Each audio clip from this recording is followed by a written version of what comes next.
The stars above Vega burned like cold lanterns in the endless dark. Each one shimmered faintly, far away like the memory of a time before war. Humanity's last fleet drifted there, silent, scarred, and tired beyond words. 80 ships remained from what was once thousands. Now they floated together in the shadow of a shattered moon, hiding, waiting, breathing as one dying body. Admiral Leon Cortez stood on the command deck of the ISS Resolute, her flagship. The floor beneath her hummed softly with the slow pulse of damaged engines. The air smelled faintly of smoke and metal, old wounds that could never quite heal. She kept her eyes fixed on the stars outside, watching for movement, for a flicker, for anything that might mean the enemy had come. Her hands were clasped behind her back, trembling only when no one looked. The crew around her spoke in whispers. They moved carefully, as if afraid to disturb the silence that held them. Every officer knew what was coming. Every one of them had seen too many friends fall, too many ships vanish into flame. Yet still they stayed. Still they looked to their admiral, and still she stood tall. Outside, the wreck of Vega 2 turned slowly, its surface torn open by ancient bombardment. Once it had been a colony moon, full of farms, homes, laughter. Now it was nothing but stone and ash. Humanity had buried its dead there. They had built a trap there too, though only a few knew what slept beneath the dust. The Tarak Dominion was coming. For months, the alien fleet had moved like a storm across human space, burning everything it touched. They called humanity a plague of noise. To them, humans were insects, loud, emotional, undisciplined. The Tarak were cold, proud, and merciless. They cleansed what they could not control, and now they were coming to finish it. Cortez had seen their power before. She had watched entire worlds burn under their crimson beams. She had ordered retreats, evacuations, and sometimes surrenders. Each one had left a scar deeper than any wound. But here at Vega there would be no retreat, no surrender. She whispered to herself, "If this is where we end, then we end as humans." The ship's communicator clicked softly behind her. "Admiral," said a calm young voice. It was Lieutenant Rami Singh, her communications officer, barely 20 years old. "Scouts report movement near the Vega gate, large-scale warp signatures." Cortez closed her eyes for a moment. "How many?" "Too many, ma'am." She nodded once. The dark sky above Vega rippled with light. At first it looked like a storm of shooting stars. But these were not stars. They were ships. Hundreds of them. Each one sharp and black, cutting across space like a blade through silk. The Tarak Dominion had arrived. Their fleet spread wide, forming a perfect arc across the void. Every vessel moved in flawless coordination. No sound, no hesitation. Their discipline was frightening, beautiful in a terrible way.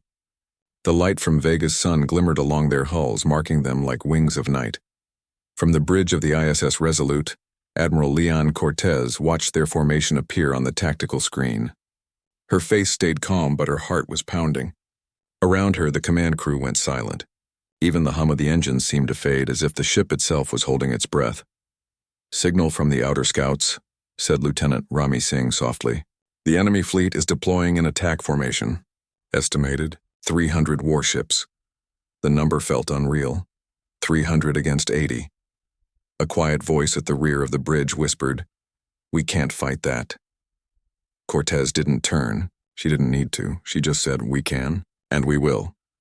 Far across the battlefield, inside the lead Tarak dreadnought Varath's Pride, Overlord Kresh sat on his command throne, staring at the holographic display before him. His black eyes glowed faintly beneath his helmet. His jaw was lined with bone plates, each marked with the scars of conquered species. He had fought humans before. He admired their desperation, their noise, their stubborn refusal to die. But admiration was not mercy. "This is their final nest," Kresh hissed in his native tongue. His voice echoed through the control chamber like cold steel. "End them. No survivors. Burn their memory from the stars." His officers bowed their heads. "By your command, Overlord." At once, the Tarak Armada began to move, slow, steady, and sure. Their ships opened like a fan of blades, surrounding the shadow of Vega's moon. They believed the humans were trapped, hiding behind the broken rock like frightened children. They didn't know the truth. They didn't know what slept beneath that shattered moon. On the Resolute, tension spread like frost. Lights dimmed as power was rerouted to shields and weapons. Technicians moved quickly along the decks, securing cables, locking systems. Pilots strapped themselves into their cockpits, whispering silent prayers into empty helmets. Cortez stood at the front viewport, hands clasped behind her back. She could see it now, the black shapes of Tarak ships moving closer. Rows upon rows of them, they looked like knives. She wondered briefly if her people looked small to them, tiny sparks of defiance in the dark. Her first officer, Commander Hale, stepped beside her. "Orders, Admiral?" "Hold formation," she said quietly. "Let them come." Hale hesitated. "Ma'am, if we wait too long..." Cortez turned her head slightly. "They think we're broken, Commander." "Let them believe it. Let them see what they expect to see." He nodded and moved away. He didn't fully understand, but he trusted her. Everyone did.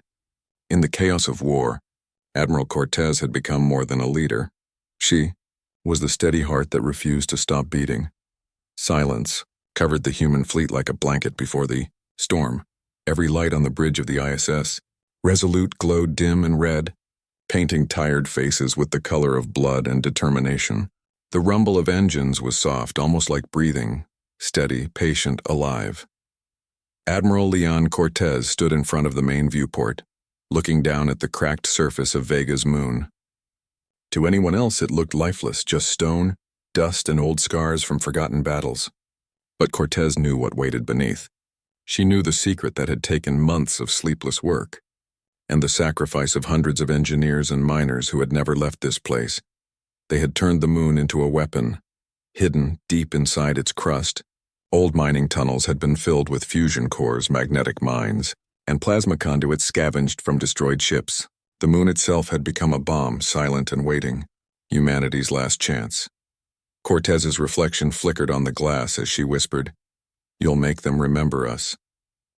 Behind her, Commander Hale walked quietly, carrying a data pad. "The charges are ready, Admiral. The network is stable. All we need is your word." Cortez nodded but didn't speak right away. She felt the weight of every decision pressing on her chest. "How long do we have until they're in range?" 20 minutes, maybe less." Hale paused, glancing at the crew around them. "They won't expect this." "No," Cortez said softly. "They never expect us to think." In the lower decks of the Resolute, engineers worked in sweat and silence. Sparks lit up the dark corridors as people checked weapons, sealed hatches, and secured power lines. The air was heavy with the smell of oil and metal, but no one complained. Everyone knew what was coming. A young mechanic named Tessa Ward tightened the last bolt on a coolant pipe and looked up at her partner. "Do you think we'll make it?" she asked quietly. Her partner gave a small, tired smile. "Doesn't matter. We'll make sure they don't." Tessa nodded and kept working, her hands shaking slightly. Around her, others hummed softly, old songs from Earth, songs that spoke of home, of sunlight, of peace. The sound echoed through the ship like a heartbeat, human and real in the middle of the void. Far away, the Tarak Dominion continued to advance. Their ships glided forward with mechanical precision, dark and silent. On the flagship Vorath's Pride, Overlord Kresh watched the moon's shadow with curiosity. His advisors surrounded him, speaking in low, hissing voices. "They hide behind the rock, Overlord," said one. "They gather for their final defense." Kresh's lip curled into a sharp grin. "A grave is what it is. They are too emotional to accept defeat." He leaned forward, his eyes narrowing. "But there is something strange about this place. The readings from the moon are inconsistent. I sense power beneath its surface." Another advisor clicked in amusement. "Perhaps human wreckage, Overlord. They build their homes on ruins." Kresh nodded slowly. "Perhaps. It will not matter."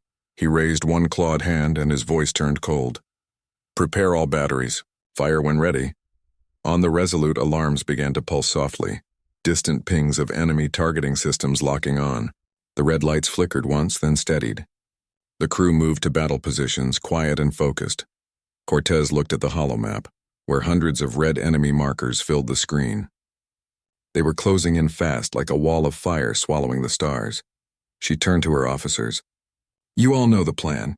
When I give the signal, we pull them closer. Every ship will fall back on my command, slow and steady. They must think we're running. They must believe they have already won." A few heads nodded. A few others looked scared, but no one questioned her. "Ma'am," said Lieutenant Singh softly. What if they detect the charges before we— They won't, Cortez said. Her voice was firm now. Humans built that moon, Lieutenant. We know its bones better than anyone in this galaxy. There was silence. The kind of silence that came before something big, something final. Cortez looked at the photo taped beside her control panel. 3 faces smiling under sunlight. Her family, gone now. She touched the edge of the picture gently. For you, she whispered. Then she stood straight and spoke into the ship's comms, her voice calm and strong. All ships, this is Admiral Cortez. The enemy is coming. You know your orders. Hold formation. Keep your distance and trust the plan. No fear, no retreat. And remember, this moon isn't our grave. It's theirs. The comms crackled with quiet affirmations. Every ship in the fleet heard her voice, and for the first time in months, they felt something stronger than fear. Hope. Outside, the stars flickered as the Tarak fleet entered range. Their weapons began to glow red with energy. Inside the human ships, hands tightened around controls, hearts beat faster, and every eye turned to the dark. Broken moon below. The trap was ready. The Dominion was walking right into it, and humanity, small and scarred but unbroken, was waiting. The first beam of light cut across the darkness like a sword. It came from the Tarak fleet, bright, burning red, and slammed into one of the outer human ships. The ISS Harbinger burst apart in a flash of white fire. For a second, its broken hull glowed like a star, then vanished into drifting pieces of metal and flame. On the bridge of the Resolute, no one spoke. The explosion reflected in Admiral Leon Cortez's eyes, but her face did not move. She had seen it before. She had seen it too many times. Enemy fire confirmed, said Lieutenant Singh, his voice shaking slightly. Multiple impacts across the front line. Cortez nodded slowly. Keep formation. Don't return fire until my mark. Yes, ma'am.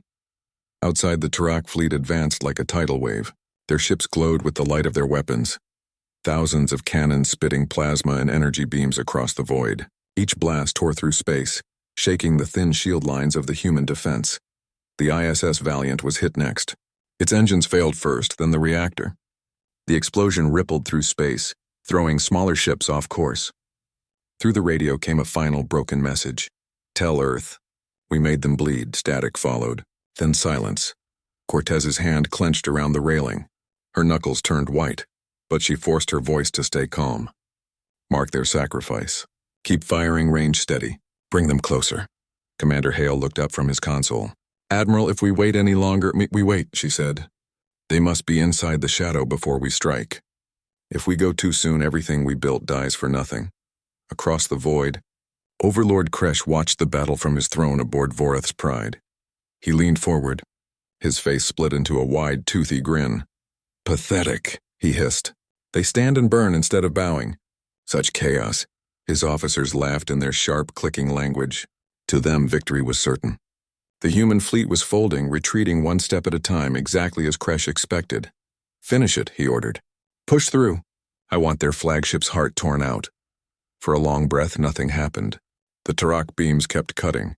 The human ships kept burning, and the small sounds inside each hull, the creak of metal, the soft cough of dying life support, joined together into a low, terrible song. On the Resolute, the bridge lights were low and the crew moved like ghosts. Every eye was fixed on the shadowed face of Vega 2. The moon seemed to hold its own breath, waiting for something no one outside its crust could see. Admiral Leon Cortez could feel the whole plan like a weight across her chest. The months of secret work, the miners who had stayed and never left, the engineers who had wired depth charges into old ore veins. She felt the names of those people like hands on her shoulders, steadying her. The fleet was smaller now. Too many ships had been lost already. Still, the remaining hulls clustered closer, drawing the enemy into the dark where the trap was laid. Cortez watched the tactical map and waited for the right moment. Her voice was quiet when it came over the comms, but it cut through the bridge like a clear bell. Now. At that word, the moon answered. Beneath Vega 2, the buried reactors woke like an old heart finding life. For an instant, there was a tremor so slight no one would have felt it in space. No earthquakes to mark it. Only the distant, hidden singing of metal and fields coming alive. Then coursing lights moved through the moon's veins, chains of controlled detonation set to open like a web. The effect was not immediate like an explosion in air. It was slow and terrible and beautiful in its own way. Lines of magnetic flux bent around the rock. Plasma channels flared and folded.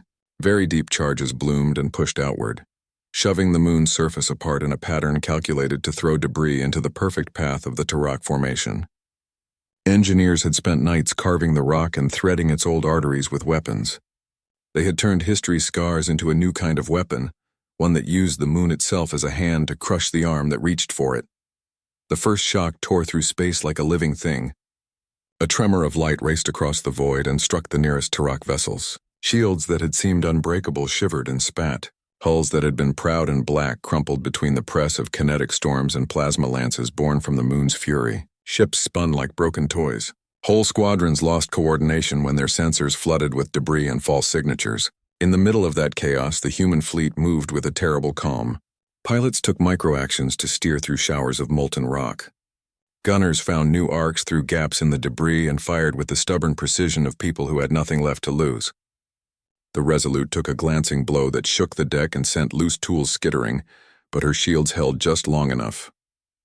In that single long minute, the enemy's advantage, numbers, armor, the cool certainty of domination, began to slip like sand through fingers. Overlord Kresh had not expected the moon to fight back. He had expected surrender or, at worst, a last defiant charge. Instead, his flagship was assailed from below and around, from angles his tactical doctrines had never planned for.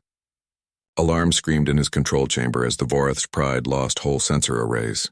His officers reported cascading failures in neat, terrified clicks. Kresh felt the world tilt.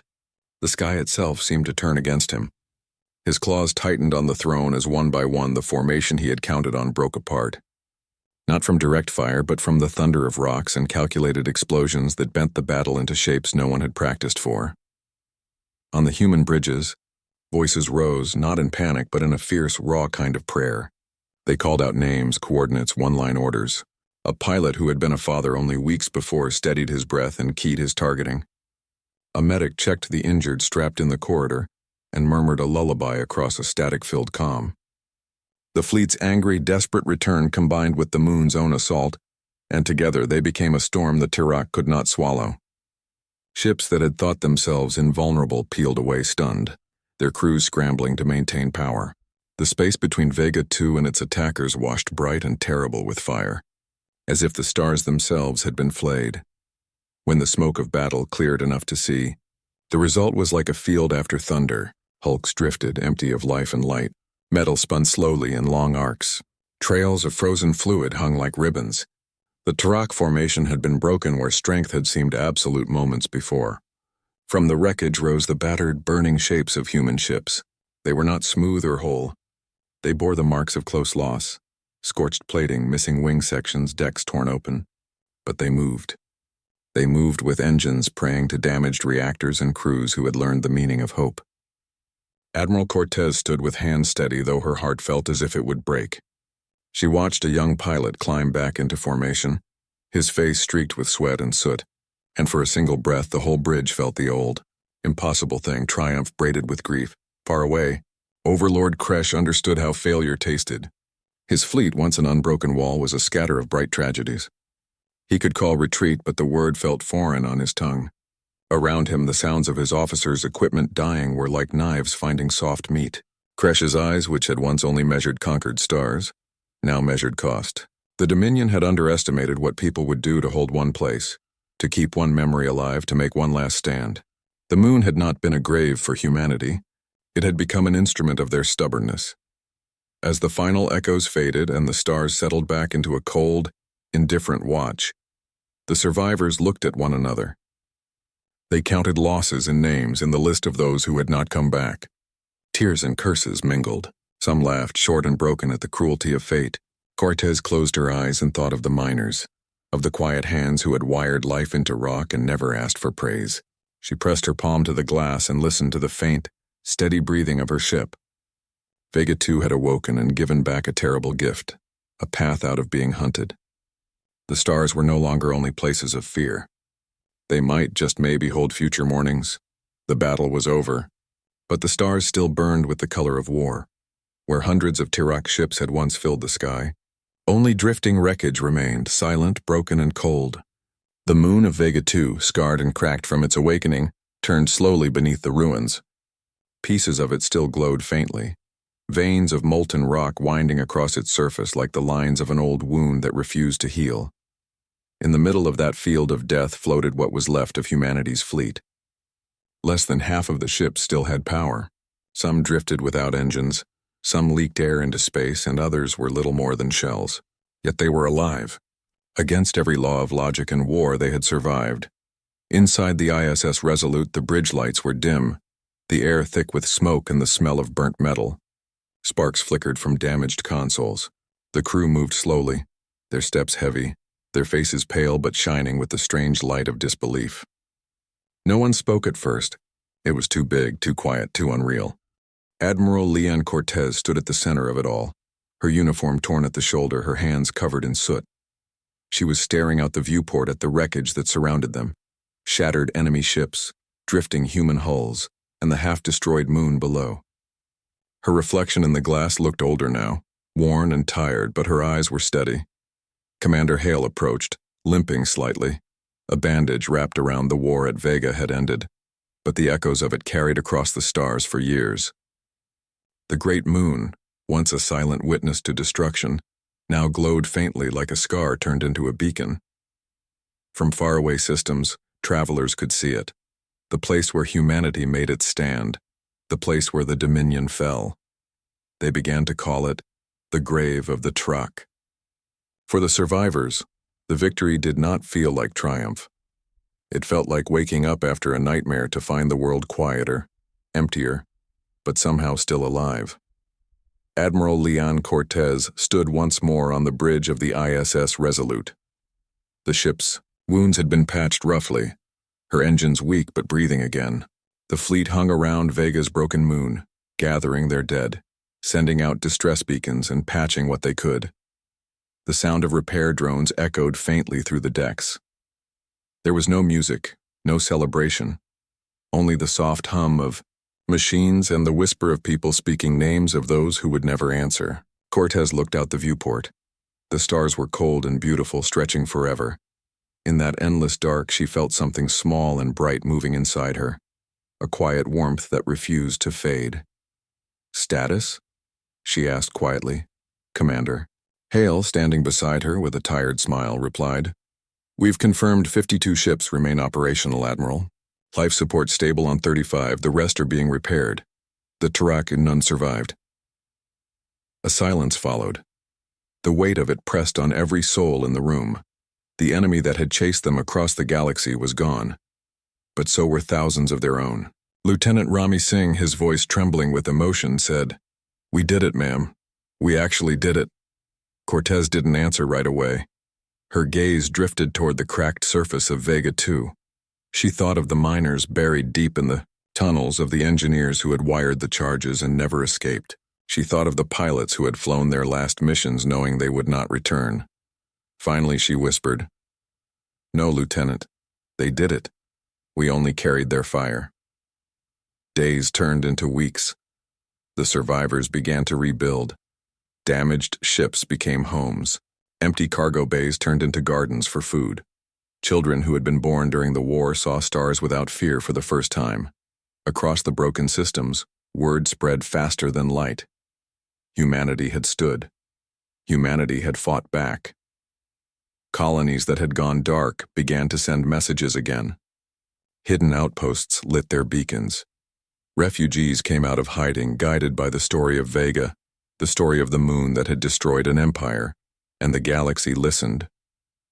For centuries, humanity had been the youngest voice among the stars, often ignored, often underestimated.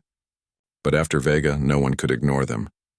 Even the ancient species, the ones who had once watched the war from afar, began to speak the human name with something new in their tone: respect, and maybe a hint of fear. On the bridge one quiet evening, Admiral Cortez sat alone. The lights were low. A mug of cold coffee sat untouched beside her. In her hands was an old photograph, 3 smiling faces, her family, long gone. She didn't cry. She had no tears left, but she smiled softly, just once.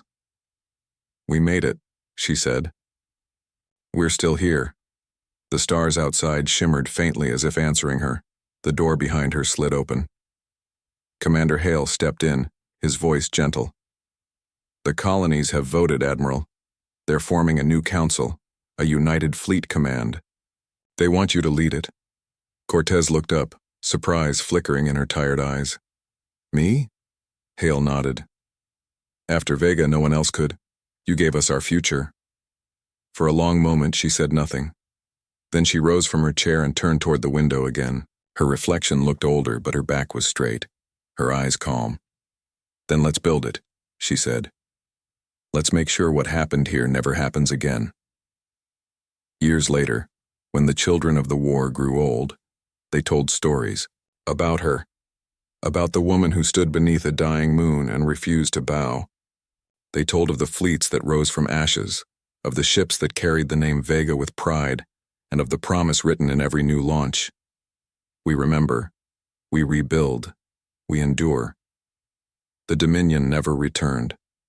New enemies would come, of course, they always did, but none would ever again find humanity running. In every fleet, in every colony, and every heart that still looked up at the stars, the fire that began at Vega burned quietly on. It was the same fire that had always lived inside humankind. Fragile, stubborn, beautiful.